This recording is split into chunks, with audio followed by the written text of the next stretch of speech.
Hello hello. नमस्कार और स्वागत है आप सबका इंडिया मसाला पॉडकास्ट के एक नए एपिसोड में। और मैं हूं आपका होस्ट और दोस्त अमित शेखर। इंडिया मसाला पॉडकास्ट जहां पे हम बात करते हैं हेल्थ, न्यूट्रिशन और अवेकनिंग की। आज का जो टॉपिक है ये लाइफ के बारे में है। What is the purpose of life? आपके मेरे जीवन का ध्येय, लक्ष्य, उद्देश्य, मकसद क्या है? दूसरी, मैं ये भी सोच रहा था कि एक एग्जिस्टेंशियल क्राइसिस होती है और एक आइडेंटिटी क्राइसिस होती है। तो अभी वो जो मिड लाइफ क्राइसिस है 40 के बाद वाली होती है। I was just looking for a deeper meaning in to existential crisis and identity crisis. हम इस टॉपिक पे आएंगे, बट उसके पहले मैं आपको एक बताना चाहता हूँ कि एक बहुत ही क्रांतिकारी चीज़ हुई है हमारी दुनिया में। नवंबर के महीने में एक ओपन ए आई चैट प्लेटफॉर्म लॉन्च किया गया जिसका नाम है चैट जीपीटी। और ये आर्टिफिशियल इंटेलिजेंस बेस्ड प्लेटफॉर्म है जिसके अभी तक केवल 3 महीने में 1 करोड़ से ज़्यादा यूज़र्स हो चुके हैं। ये एक लैंग्वेज मॉडल है जो फ्री ऑफ कॉस्ट है।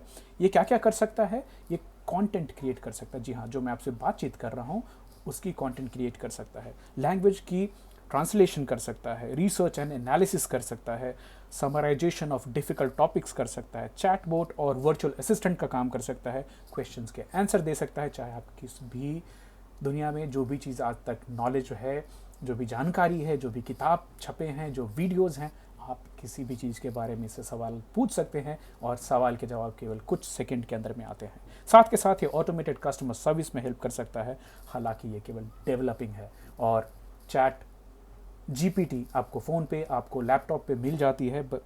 और सबसे अच्छी और इंटरेस्टिंग बात है कि ये बिल्कुल फ्री है। इसके फाउंडर्स में हैं एलॉन मस्क, सैम एल्टमैन और लिंक्डइन के जो फाउंडर है वो सब लोगों ने मिलकर कि आर्टिफिशियल इंटेलिजेंस का जो कमर्शियल यूटिलाइजेशन तो बड़ी कंपनियां पहले से करती रही हैं। जैसे आपने किसी वेबसाइट के ऊपर में कोई चीज़ खोज ली तो जब तक आप उसको खरीद न ले तो आपको अलग अलग मीडियम पे, चाहे वो लैपटॉप हो, आपके फ़ोन हो, उस पर उसके ऐड आते रहते हैं। तो that was one example of artificial intelligence working for corporates. Now this can work for you.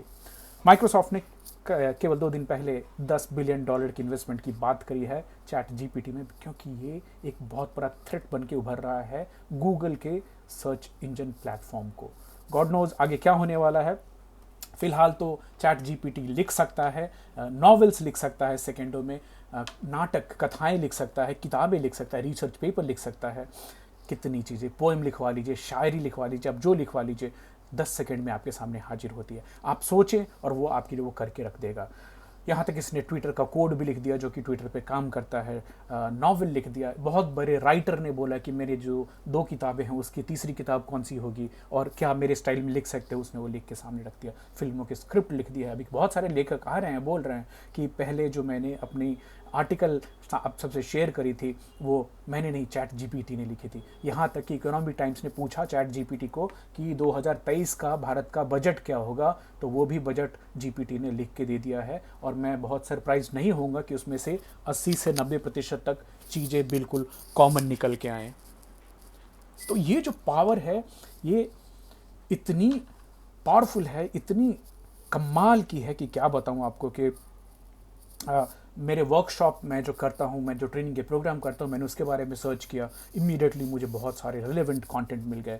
आज की जो पॉडकास्ट है इसकी रिसर्च में चैट जीपीटी ने मेरा काम बहुत बहुत आसान कर दिया है। हालांकि चैट जीपीटी अभी तक लॉक एग्जाम्स पास कर चुका है, वॉर्टन बिजनेस स्कूल का एग्ज़ाम बी ग्रेड में पास कर लिया है। इसकी कैपेबिलिटी दिन पर दिन बढ़ती जा रही है। बच्चे जिन चीज़ों का रिसर्च, जिनकी होमवर्क के लिए घंटों घंटों लगाते हैं, वो सेकेंडों में किया जा सकता है। तो बहुत सारे यूनिवर्सिटी स्कूल्स ने इसको बैन करना शुरू कर दिया है। मेरे हिसाब से ये रिग्रेसिव कदम होगा, क्योंकि चैट जीपीटी क्या आपके लिए नहीं करेगा वो है, आपके लिए वो पढ़ेगा नहीं, आपके लिए समझेगा नहीं, आपके लिए उनको कॉम्प्रिहेंड नहीं करेगा, और ना ही इस नॉलेज को जो पढ़ के आपने प्राप्त की है उसको यूटिलाइजेशन करने में मदद देगा। तो ये ऐसा है कि आप लाइब्रेरी की 1000 किताबें छानें, उसके बदले आपको सेकंड में कई किताबों का क्रक्स एक साथ मिल जाता है। सो मैंने भी कुछ सवाल पूछे चैट जीपीटी से। पहला था कि existential crisis versus identity crisis क्या होता है। तो एक है अस्तित्वगत संकट वर्सेस पहचान संकट। तो जवाब आया, period of intense questioning and uncertainty about the meaning and purpose of own life is existential crisis, versus identity crisis is a period of confusion and uncertainty about oneself, identity and sense of self। तो फिर मैंने पूछा कि can you elaborate this please, तो इलैबोरेशन में जो मुझे सवाल के जवाब मिले हुए हैं कि एक व्यक्तिगत अस्तित्वगत संकट अक्सर तब होता है जब एक व्यक्ति को एक प्रमुख जीवन घटना या परिवर्तन का सामना करना पड़ता है जो कि उसकी खुद की समझ और दुनिया में उनकी जगह को चुनौती देता है। इसमें किसी प्रियजन की हानि, करियर में बड़ा बदलाव या व्यक्तिगत विफलता जैसी चीज़ें शामिल हो सकती हैं। एक अस्तित्वगत संकट के दौरान एक व्यक्ति भ्रम, खालीपन और निराशा की भावना महसूस कर सकता है क्योंकि वे अपने जीवन के मूल्य और उद्देश्य पर सवाल उठाते हैं। दूसरी ओर एक पहचान संकट है, व्यक्ति की स्वयं की भावना और व्यक्तिगत पहचान पर अधिक केंद्रित होता है।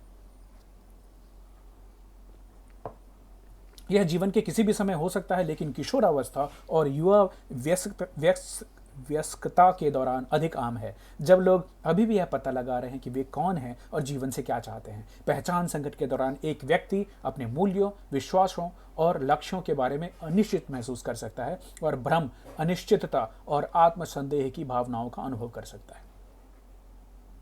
जबकि एक अस्तित्वगत संकट और एक पहचान संकट दोनों कठिन और चुनौतीपूर्ण अनुभव हो सकते हैं, वे विकास और आत्मखोज के अवसर भी हो सकते हैं। चिकित्सा या परामर्श की सहायता से व्यक्ति अपने विचारों और भावनाओं का पता लगा सकते हैं, खुद की और दुनिया में अपनी जगह की गहरी समझ हासिल कर सकते हैं और अंततः अपने जीवन में सकारात्मक बदलाव ला सकते हैं। जी हाँ, तो ये सब सवालात जो पूछे और ये जवाब थे चैट जीपीटी के। ऐसा लग रहा है किसी ने बहुत ही जीवन का बहुमूल्य क्रक्स निकाल के आपके सामने रख दिया हो। एनीवे, आगे बढ़ते हैं। आज सुबह सुबह जब भी उठा तो दिमाग में ख्याल चल रहा था कि हमारी लाइफ को, हमारे जीवन को मीनिंगफुल क्या चीज़ें बनाती हैं। मैंने कुछ लोगों से पूछा कि आइडियल पर्पस ऑफ लाइफ क्या होता है, और मिक्स्ड आंसर्स आए, self driven to society driven answers आए। फिर मैंने चैट जीपीटी से पूछा कि what is the purpose of life. इसमें आई seeking happiness, reaching one's potential, providing for family, helping others, travelling the world, fulfilling certain destiny, serving high power, ये सब आती रही। फिर मैंने पूछा अलग अलग सभ्यता, जो समाज है, जो धर्म है, उसके हिसाब से जीवन का अल्टीमेट पर्पस क्या होता है। तो बहुत इंटरेस्टिंग से रिजल्ट निकल के आए हैं, बहुत एक्साइटेड हूँ आपसे शेयर करने के लिए। हिंदुइज्म के हिसाब से मोक्ष अल्टीमेट पर्पस ऑफ लाइफ होती है, लिबरेशन फ्रॉम साइकिल ऑफ री इनकारनेशन, संसार से मुक्ति मिलना और यूनियन विद द ब्रह्म के साथ मिल जाना। ये कैसे कर सकते हैं हिंदू? धर्म का पालन करके, अर्थ का पालन करके, काम का पालन करके मोक्ष की तरफ आगे बढ़ सकते हैं। ये सेल्फ रियलाइजेशन है, आत्मा का, सोल का ब्रह्म से मिलना, अल्टीमेट रियलिटी जो है उससे। गीता में इसको सेल्फ रियलाइजेशन का पाथ बोला गया है, जिसमें आदमी खुद की हाईएस्ट फॉर्म को प्राप्त करता है। सेकेंड, क्रिश्चियनिटी के हिसाब से ultimate goal of life is to love and serve God. इस तरह से जीवन जीना है जो कि भगवान को खुश रखे, पर्सनल रिलेशनशिप गॉड के साथ बनानी है, spending eternity in heaven with him and moral and ethical life according to the Bible. Islam के हिसाब से worship and submit to God Allah, living life in accordings with Quran and teachings of prophet Muhammad साहब। Ultimate goal is to gain the pleasure and forgiveness of God and achieve salvation and enter paradise in afterlife। क्या करना है? Honestly वाली life जीनी है, compassion दिखानी है और justice का भी सामना करना है। बुद्धिज्म के हिसाब से मोक्ष, इनलाइटनमेंट, निर्वाणा, फ्रीडम फ्रॉम संसार is important, spiritual understanding, insight आए, जिससे ये लाती है साइकिल ऑफ रीबर्थ को, और उससे आदमी को सफरिंग जो होती है उससे निकालती है। साथ के साथ 8 फोल्ड पाथ है जिसको फॉलो करने की बुद्धिज्म में सलाह दी जाती है। जैनिज्म में मोक्ष की वापस बात होती है बाई प्रैक्टिसिंग अहिंसा, ब्रह्मचर्य, सत्य, अस्तेय, अपरिग्रह और केवल ज्ञान की बात होती है। कुछ महाव्रत हैं और रत्नत्राय हैं जिनकी बात की जाती है जैनिज्म में एक पर्पसफुल लाइफ जीने के लिए। सिखिज्म के हिसाब से एक Onkar, union with God, merge with the ultimate reality, Waheguru से मिल जाना थ्रू स्पिरिचुअल डिसिप्लिन लाइफ का अल्टीमेट गोल बताया गया है। सेल्फलेस सर्विस करना, constant remembrance of God.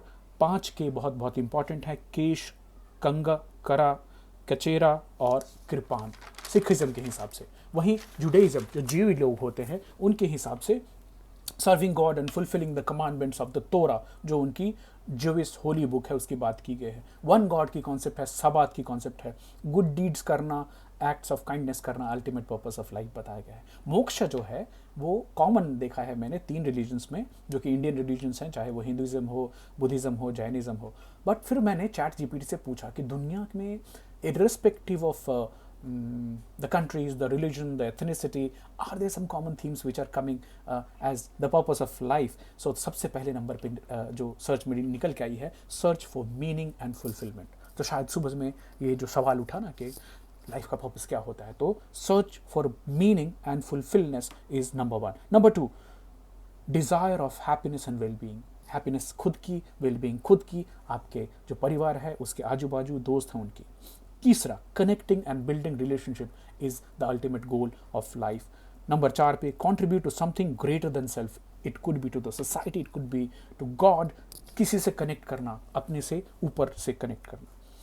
Number 5 जो मुझे बहुत बहुत प्यारी लगी, और learn and grow both personally and spiritually. This was another common theme, common thread which I found across.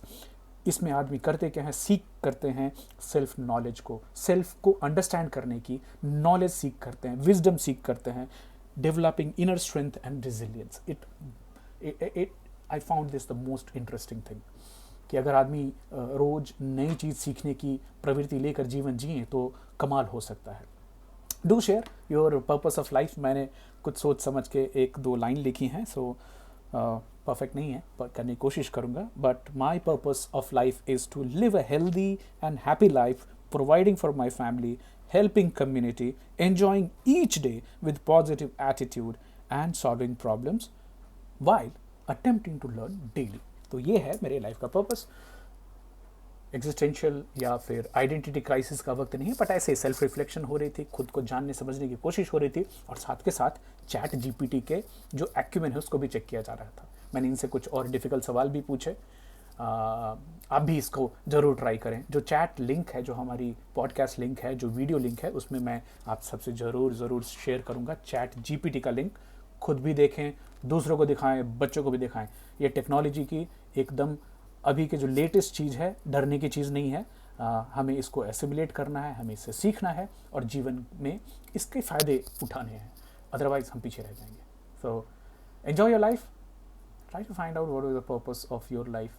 आपको किस चीज़ में खुशी मिलती है, कीजिए सवाल खुद से, अपने आजू बाजू में जो हैं आपके प्यारे लोग हैं, कि जीवन का मकसद, उद्देश्य, ध्येय क्या है। शायद जवाब मिल जाए, सवाल के जवाब मिल जाए। उम्मीद यही करता हूँ। कल मिलता हूँ कुछ और नई जानकारी के साथ, और चैट जीपीटी के साथ थोड़ा और समय बिताते हैं। मिलते हैं, bye bye, take care, see you.